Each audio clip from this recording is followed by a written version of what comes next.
Next, coming to the G bit, 3s plus 12 is equals to 0. ఇక్కడ మనం చూసుకుంటే 3 into yes ఉంది plus 12 కూడా ఉంది కదా. ఫస్ట్ మనం 12ని రిమూవ్ చేసేద్దాం ఇక్కడ నుంచి. సో 12ని రిమూవ్ చేయాలంటే ప్లస్ 12ని దీనికి మనము 12ని సబ్ట్రాక్ట్ చేయాల్సి ఉంటుంది కదా. సో ఆర్హెచ్ఎస్ సైడ్ కూడా 0 మైనస్ 12 రాసుకుందాం. సో ఇప్పుడు మనకు 3s ఇక్కడ మిగులుతుంది. నెక్స్ట్ ఇక్కడ 0 minus 12 becomes minus 12.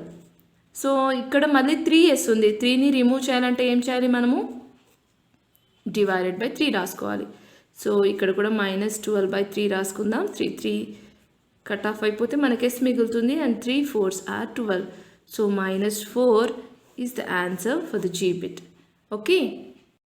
Next, coming to the H bit, 3s is equals to 0. Just ఇక్కడ మల్టిప్లికేషన్ ఫామ్లోనే మనకు ఉంది కదా. సో 3ని ఇక్కడ నుంచి రిమూవ్ చేయాలి అని అంటే మనము డివైడెడ్ బై 3 వేసుకోవాలి రెండు వైపులా. సో ఇక్కడ మనకి ఎస్ మిగులుతుంది. అలాగే 0/3 becomes 0. So S is equals to 0 is the answer for the H bit. Next I bit వచ్చేసి 2q ఈజ్ ఈక్వల్స్ టు 6 ఉంది. సో ఇక్కడ కూడా డివిజన్ ఫామ్లో మల్టిప్లికేషన్ ఫామ్లో ఉంది కాబట్టి 2ని మనం రిమూవ్ చేయాలి అని అంటే డివైడెడ్ బై 2 వేసుకోవాలి. ఓకే. సో ఇక్కడ కూడా 6 డివైడెడ్ బై 2 వేసుకుందాం. 2 క్యాన్సిల్ అయిపోతే మనకు q మిగులుతుంది. ఇక్కడ ఇది 2 3s are 6 అంటే q ఈజ్ ఈక్వల్స్ టు మనకు 3 వచ్చింది. Okay. Next, coming to the J bit, 2q minus 6 is equals to 0. So ఇక్కడ ఇంటూ ఉంది, అలాగే మైనస్ ఫంక్షన్స్ రెండు ఉన్నాయి కదా. సో ఫస్ట్లీ మనము -6ని రిమూవ్ చేద్దాం. -6ని రిమూవ్ చేయాలి అని అంటే ప్లస్ 6ని రెండు వైపులా యాడ్ చేయాలి. ఓకే. అప్పుడు ఇది మనకు 2q అయిపోతుంది అండ్ ఇది 6 అవుతుంది. సో ఇక్కడ మనకు 2 ఇంటూ q ఉంది కదా. ఈ 2ని కూడా మనం రిమూవ్ చేయాలంటే డివైడెడ్ బై 2 వేసుకోవాలి. ఆర్హెచ్ఎస్ సైడ్ కూడా డివైడెడ్ బై 2 వేసుకుందాం. సో 2 క్యాన్సిల్ అయిపోతుంది. q is equals to 2 3s are 6. So q is equals to 3. Okay.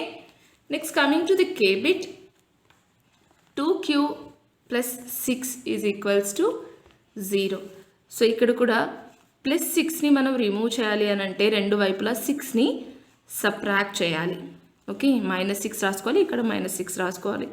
So 2q ఉంటుంది ఇక్కడ -6 వస్తుంది మనకు. ఓకే. ఇక 2q ఉంది కదా, 2 ఇంటూ q ఉంది కాబట్టి 2ని రిమూవ్ చేయాలంటే మనము డివైడెడ్ బై 2 వేసుకోవాలి. ఓకే. ఇటువైపు కూడా 2 వేసుకుందాం. సో 2 క్యాన్సిల్ అయిపోతుంది. 2 3s are 6 అంటే q is equals to -3. Okay. Next, coming to the L bit, 2q plus 6 is equals to 12. So ఇప్పుడు ఇక్కడ ప్లస్ 6ని మనము ఫస్ట్లీ సపరేట్ చేసేద్దాం. ప్లస్ 6ని మనం సపరేట్ చేయాలి అని అంటే ఏం రాసుకోవాలి, రెండు వైపులా -6 అంటే 6ని రెండు వైపులా సబ్ట్రాక్ట్ చేసేయాలి. అప్పుడు మనకు 2q మిగులుతుంది. 12 - 6 gives 6 as the difference, right. మళ్ళీ ఇక్కడ మనకు 2ని కూడా రిమూవ్ చేసేయాలి కదా. సో 2q/2 రాసుకోవాలి. 6/2 రెండు వైపులా 2ని డివైడ్ చేసేద్దాం. సో ఇప్పుడు మనకు 2 క్యాన్సిల్ అయిపోతుంది. 2 3s are 6. q is equals to 3 is the answer for the L bit. So this is the end of the fourth one. Next we'll move to the next exercise.